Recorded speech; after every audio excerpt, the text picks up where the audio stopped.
प्रिय छात्रों, इस वीडियो में आप लोगों का स्वागत है। अभी मैं एक नंबर वाले प्रश्न सभी वीडियो में धीरे धीरे करके एक एक करके लोड करते जा रहा हूं और आप लोग उसकी तैयारी कर रहे हैं। पिछले वीडियो में 3, 4, 5 पाठ के प्रश्नों को मैंने लोड कर दिया है। इस वीडियो में मैं पाठ 6 और उससे आगे के पाठों का प्रश्न लोड करने जा रहा हूं। मैं उम्मीद करता हूं कि आप लोग बढ़िया तरीके से इन प्रश्नों की तैयारी करें और बोर्ड में जो भी प्रश्न आ रहे हैं या आप मॉडल पेपर जो हल कर रहे हैं उसमें जो भी प्रश्न आ रहे हैं उनको आप सुगमतापूर्वक कर पाइएगा, ऐसी मैं उम्मीद करता हूं। छात्रों, मेरा नाम सुरेश प्रसाद है। मैं एक कोचिंग संचालक हूं। मैं कोचिंग का संचालन करता हूं। इस कोरोना काल में कोचिंग बंद हो जाने की वजह से मुझे वीडियो बना करके अपलोड करना पड़ रहा है, इसलिए मैं उम्मीद करता हूं कि इन वीडियो से आप पूरा अपना लाभ उठाएं और लाभ उठा करके अपना कोचिंग क्लास को घर बैठे ही पूरा करें। बच्चों, पाठ 6 में थेल्स प्रमेय है। थेल्स प्रमेय का एक क्वेश्चन बोर्ड पर दिया हुआ है।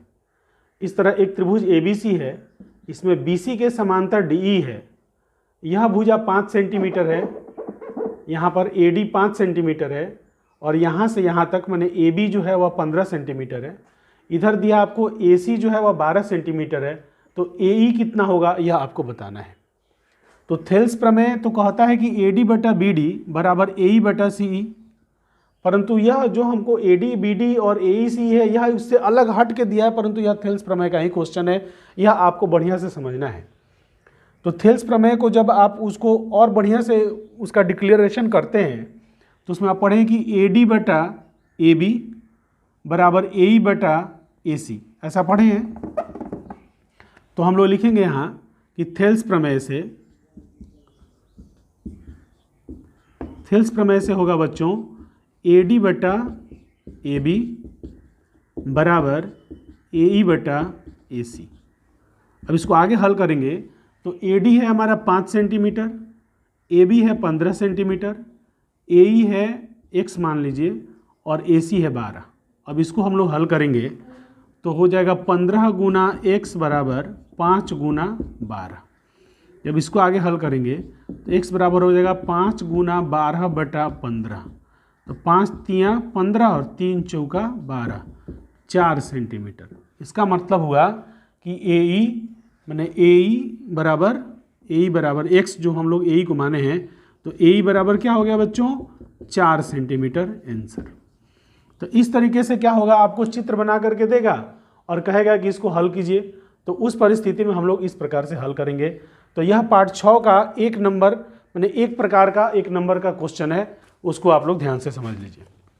चलिए, पार्ट 6 में ही दूसरे प्रकार का क्वेश्चन देता है। दूसरे प्रकार का क्वेश्चन कहता है कि दो त्रिभुज हैं। त्रिभुज का नाम है ABC। एक त्रिभुज है ABC और दूसरा त्रिभुज है DEF। दोनों त्रिभुज समरूप हैं। क्वेश्चन को ध्यान से समझिएगा। दो त्रिभुज हैं ABC और DEF, दोनों त्रिभुज समरूप हैं। तो त्रिभुज ABC का क्षेत्रफल है 64 सेंटीमीटर स्क्वायर। इसमें लिख देगा एरिया ऑफ त्रिभुज ABC है 64 सेंटीमीटर स्क्वायर, 64 सेंटीमीटर स्क्वायर है। और AB बराबर है AC बराबर है 4 सेंटीमीटर। AC बराबर है 4 सेंटीमीटर और DF बराबर है 8 सेंटीमीटर, 8 सेंटीमीटर। तो एरिया ऑफ त्रिभुज DEF बराबर क्या होगा? DEF बराबर क्या, वाट? यह क्वेश्चन है बच्चों कि दो त्रिभुज समरूप हैं और समरूप हैं तो पहले त्रिभुज का क्षेत्रफल 64 सेंटीमीटर स्क्वायर है। पहले त्रिभुज की एक भुजा 4 सेंटीमीटर है, दूसरे त्रिभुज की एक भुजा 8 सेंटीमीटर है। तो दूसरे त्रिभुज का क्षेत्रफल ज्ञात कीजिए। तो एक प्रमेय हम लोग पढ़े हैं कि समरूप त्रिभुज के क्षेत्रफलों का अनुपात उनकी संगत भुजा के अनुपात के वर्ग के बराबर होता है। इस नियम से यह बनेगा। वह प्रमेय कहता है बच्चों कि एरिया ऑफ त्रिभुज ABC बटा एरिया ऑफ त्रिभुज DEF बराबर, अब इसमें से क्या लिया है, AC लिया है। AC यहाँ से लिया AC, तो यहाँ से हो जाएगा DF बटा DF का होल स्क्वायर। इस प्रमेय से यह क्वेश्चन हल होगा। देखिए इसमें है 64, यहाँ रख देंगे 64, यहाँ रख देंगे x, और यहाँ AC के जगह पर रख देंगे 4 और DF के जगह रख देंगे 8 का स्क्वायर। तो स्क्वायर को इधर लाएंगे तो अंडर रूट हो जाएगा, तो अंडर रूट हो जाएगा तो ये हो जाएगा 8 बटा अंडर रूट x, यह अंडर रूट आएगा ना, तो 64 का अंडर रूट मैंने अंडर रूट 64 हो जाएगा, अंडर रूट 64 बटा x बराबर 4 बटा 8। इसको आगे हल कीजिए, इसको आगे हल करते हैं तो आ जाता है 8 बटा रूट x बराबर 4 बटा 8। तो रूट x बराबर हो जाएगा बच्चों 8 गुने 8 बटा 4, तो 2 चौका 4 दूनी 8, 8 दूना 16, रूट x बराबर हो जाएगा 16, तो x बराबर कितना हो जाएगा 16 स्क्वायर, तो x बराबर हो जाएगा 256 सेंटीमीटर स्क्वायर, 256 सेंटीमीटर स्क्वायर इसका आंसर होगा। क्या आंसर होगा बच्चों? एरिया ऑफ त्रिभुज DEF, एरिया ऑफ त्रिभुज DEF बराबर हो जाएगा 256 सेंटीमीटर स्क्वायर। कैसे हुआ हमने देखिए, इस प्रमेय पर 1 नंबर का प्रश्न निश्चित रूप से रहता है, तो इस प्रमेय को आप समझ, देखिए हम यह नहीं कह रहे हैं कि यही क्वेश्चन आएगा, पर इस प्रमेय पर क्वेश्चन आएगा। अंक इसमें अलग अलग होगा, अक्षर अलग अलग होगा, परंतु प्रमेय यही लगेगा। तो इसमें आपको कहता है कि ये 2 त्रिभुज समरूप हैं, एक त्रिभुज का क्षेत्रफल इतना सेंटीमीटर स्क्वायर है, दूसरे त्रिभुज का क्षेत्रफल ज्ञात कीजिए। यदि ये पहले त्रिभुज का भुजा इतना है और दूसरे त्रिभुज का भुजा इतना है, तो हम लोग यह सूत्र लगाएंगे, यह प्रमेय है, यह सूत्र लगाएंगे, यह सूत्र लगा के वैल्यू रखेंगे और वैल्यू रख के उसमें हल कर लेंगे तो हमारा आंसर आ जाएगा। पार्ट 6 का आपको हमने यह दूसरे प्रकार का 1 नंबर वाला प्रश्न बताया। मैं उम्मीद करता हूं कि दोनों प्रकार के प्रश्नों को आप समझ चुके होंगे और समझ करके इसका जवाब, यदि बोर्ड में ऐसा पूछता है तो उसका जवाब आप हल कर चुकेंगे। अब पार्ट 6 से 2 प्रकार का 1 नंबर वाला प्रश्न मैंने आपको बताया। अब पार्ट 6 से तीसरे प्रकार का 1 नंबर का प्रश्न हम बताते हैं। तीसरे प्रकार का जो 1 नंबर का प्रश्न है वह पाइथागोरस प्रमेय से आता है। वह किस प्रकार आता है यह देखिए, दिया है कि एक त्रिभुज ABC है, ABC में AC बराबर है 10 सेंटीमीटर, AB बराबर है 6 सेंटीमीटर और BC बराबर है AC बराबर है 6 सेंटीमीटर, BC बराबर है 8 सेंटीमीटर, तो कोण B बराबर वाट। ये थोड़ा अजीब सा लगता है बच्चों कि त्रिभुज में भुजा का लंबाई दिया है और आपसे कोण का लंबाई, कोण का मान पूछ रहा है। तो इस परिस्थिति में हम लोग पाइथागोरस प्रमेय लागू करेंगे। पाइथागोरस प्रमेय क्या कहता है कि किसी त्रिभुज के बड़ी भुजा का वर्ग, यहाँ पर हम लोग 10 का वर्ग करेंगे, 10 का वर्ग 100 होता है, अन्य भुजा के वर्गों के योग के बराबर होता है, अन्य भुजा के वर्गों के योग के बराबर होता है। तो 36 जोड़ 64 बराबर 100 योग के बराबर है, देखिए बराबर है, तो बड़ी भुजा के सामने का कोण समकोण होता है। तो बड़ी भुजा देखिए ABC इसमें बनाते हैं, तो इसमें बड़ा भुजा कौन है AC, तो यह हो गया AC, यह हो गया B, तो AC के सामने कौन है बच्चों B है, तो B 90 डिग्री का होगा। B कोण कितने डिग्री का होगा जी? B 90 डिग्री का होगा। किस नियम से? तो पाइथागोरस प्रमेय से होगा। इस प्रकार का आपका पाइथागोरस प्रमेय पर क्वेश्चन देगा। हो सकता है कि 2 भुजा दे दे, तीसरा भुजा पूछे, यह तो सिंपल क्वेश्चन होता है, आप जानते हैं। और इस प्रकार का भी क्वेश्चन यदि आपके पास सामने आता है तो आप उसको हल करने में सक्षम हो जाएंगे, ऐसा मैं उम्मीद करता हूँ। पाइथागोरस प्रमेय पर एक प्रकार का और प्रश्न आता है 1 नंबर वाला। यह तीसरा टाइप का आपको क्वेश्चन बताया, चौथा टाइप का क्वेश्चन बताने जा रहे हैं। पाइथागोरस प्रमेय पर एक प्रकार का और क्वेश्चन आता है इस तरह से, इस तरह एक आकृति दे देगा और कहेगा, नाम दे दीजिए ABC, कि कोण B बराबर 90 डिग्री है, और यहाँ से एक लंब खींच देगा और कहेगा कि BD लंब AC है और इसका मान दे दिया 9 सेंटीमीटर, इसका दे दिया 4 सेंटीमीटर, तो कहेगा BD बराबर वाट, BD बराबर वाट। ऐसा क्वेश्चन आपसे पूछ दिया। देखिए यह त्रिभुज है बच्चों, इस ABC में कोण B 90 डिग्री है, यह कोण समकोण है और B से समकोण वाले शीर्ष से सामने वाले भुजा पर एक लंब खींचा गया है, BD लंब AC खींचा गया है और यह 9 सेंटीमीटर है, यह 4 सेंटीमीटर, तो BD बराबर वाट। तो इस परिस्थिति में हम जानते हैं कि यह दोनों त्रिभुज समरूप होते हैं, ऐसा तो आप लोग सीखे हैं। तो इस त्रिभुज का नाम हम लोग लिखते हैं त्रिभुज ADB त्रिभुज ADB समरूप हो जाएगा त्रिभुज BDC के, त्रिभुज BDC के समरूप हो जाएगा। तो चूंकि BD पूछ रहा है तो यहाँ से हम लोग BD ले लेंगे, BD तो तीसरा दूसरा लिया तो यहाँ से हम लोग CD ले लेंगे, तीसरा दूसरा बराबर। अब यहाँ से चूंकि BD पूछ रहा है तो यहाँ से भी हम लोग BD लेंगे, यहाँ से BD लिए तो यहाँ से AD हो जाएगा, यहाँ से हो जाएगा AD। अब हम लोग क्रॉस मल्टीप्लाई करेंगे तो BD स्क्वायर बराबर AD डॉट CD हो जाएगा। तो AD 9 है और CD 4 है, तो हो जाएगा 9 गुना 4 बराबर BD स्क्वायर। तो हो जाएगा BD बराबर अंडर रूट 9 चौका 36, स्क्वायर आके अंडर रूट में हो जाएगा, तो BD बराबर हो जाएगा 6 सेंटीमीटर। इस प्रकार का क्वेश्चन आपको एक नंबर वाले में देता है, मैंने 4 प्रकार का क्वेश्चन आपको आने का संभावना रहता है। आप पाठ नंबर 6 में रेखागणित में, तो आप देख लीजिए किस तरह से बनेगा। और 4 प्रकार का आपको हम बताएं, 4 प्रकार में से मैंने उसी में से क्वेश्चन देगा। क्योंकि इस बार ऑप्शन ज़्यादा है, क्वेश्चंस की संख्या ज़्यादा है, इसलिए ज़्यादा क्वेश्चन आने की संभावना है। तो हमको नहीं लगता कोई मेथड छूटेगा, इसलिए आप सभी मेथड का पकड़ बढ़िया से बना लीजिए और मैथ में बढ़िया से नंबर उठाइए। बच्चों, अब हम लोग पाठ 7 के प्रश्नों का जो 1 नंबर वाले प्रश्न उसमें बन सकते हैं उनका हम लोग अध्ययन कर रहे हैं। पाठ 7 में मात्र 3 प्रकार का सूत्र है, दूरी सूत्र, विभाजन सूत्र और त्रिभुज का क्षेत्रफल। अब दूरी सूत्र से 2 बिंदु दे करके उसके बीच का दूरी पूछेगा, ये तो आप बता सकते हैं, या 2 बिंदु में से कोई एक वेरिएबल दे देगा और दूरी दे देगा और बोलेगा उस वेरिएबल का मान बताइए, तो वो भी आप बता सकते हैं।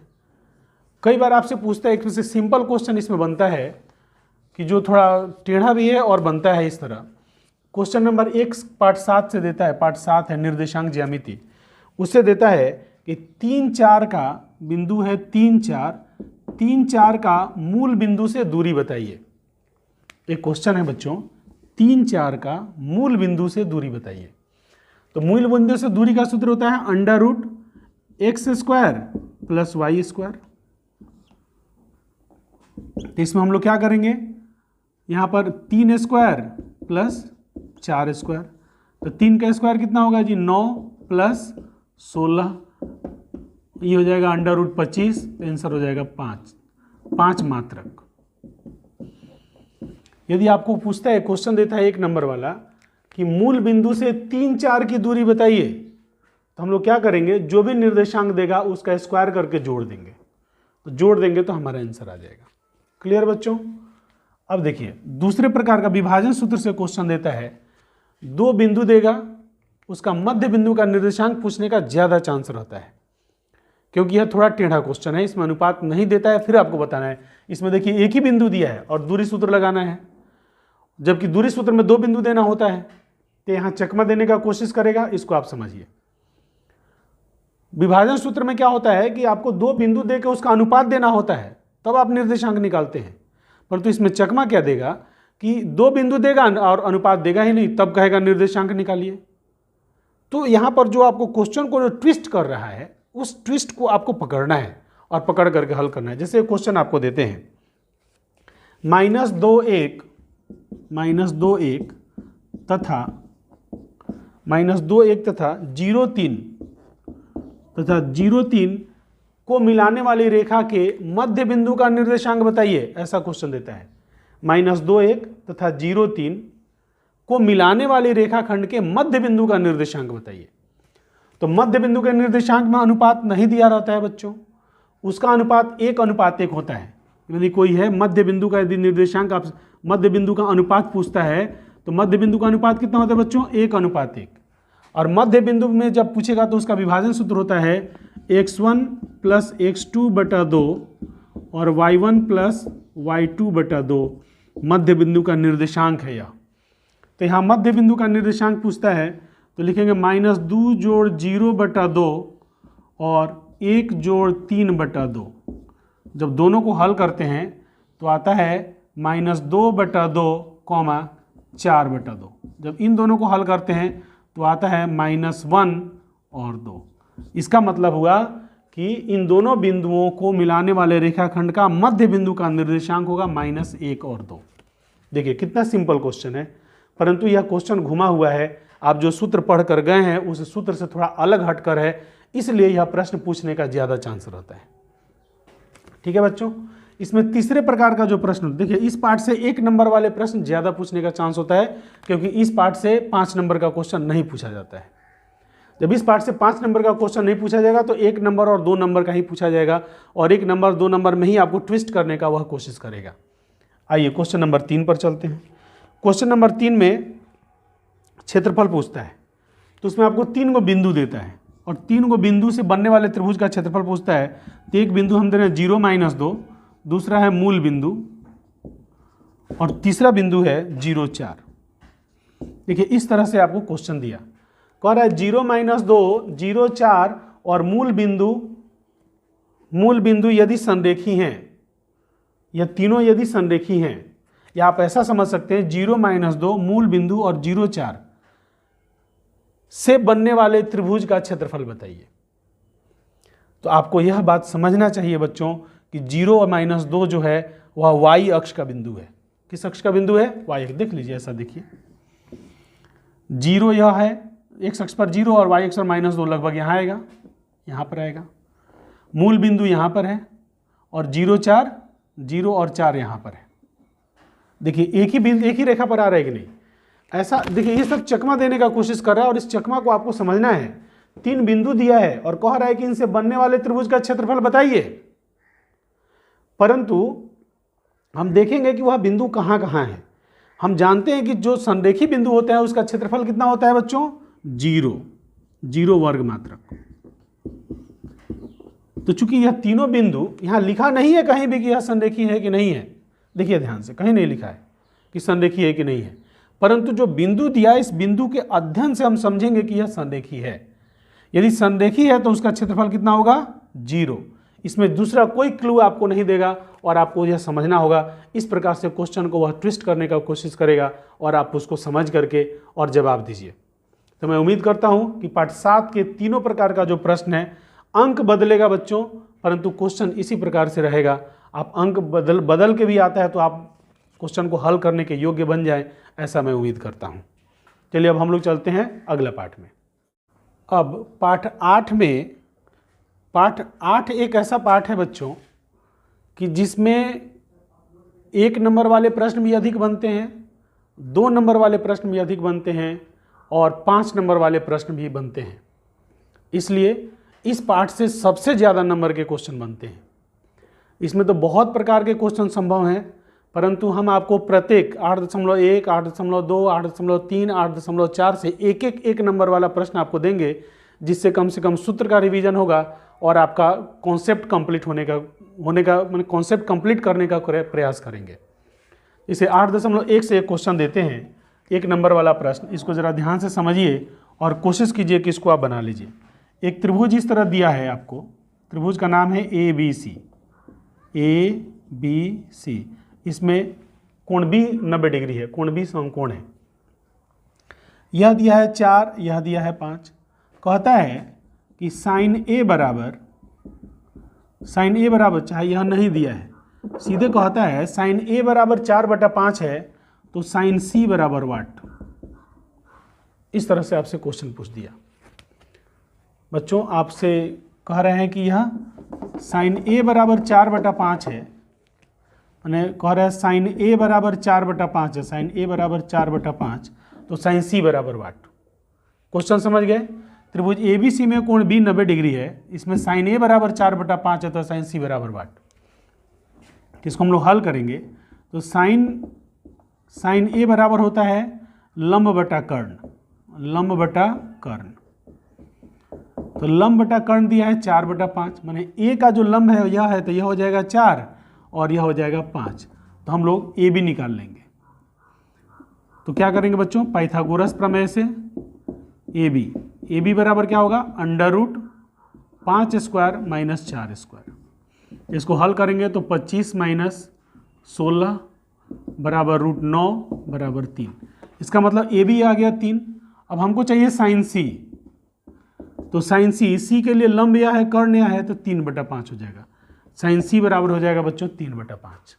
ध्यान दीजिए, क्वेश्चन आपका था कि साइन ए बराबर 4/5 है, यह दे देगा त्रिभुज एबीसी में कोण बी 90 डिग्री है, साइन ए बराबर 4/5 है, तो साइन सी का मान निकालिए। यह भाषा में भी दे देगा या चित्र में भी दे देगा, तो आपको समझ करके इस तरह से बनाना है। ठीक है बच्चों, अब आइए दूसरे प्रकार का 8.2 से एक नंबर का क्वेश्चन।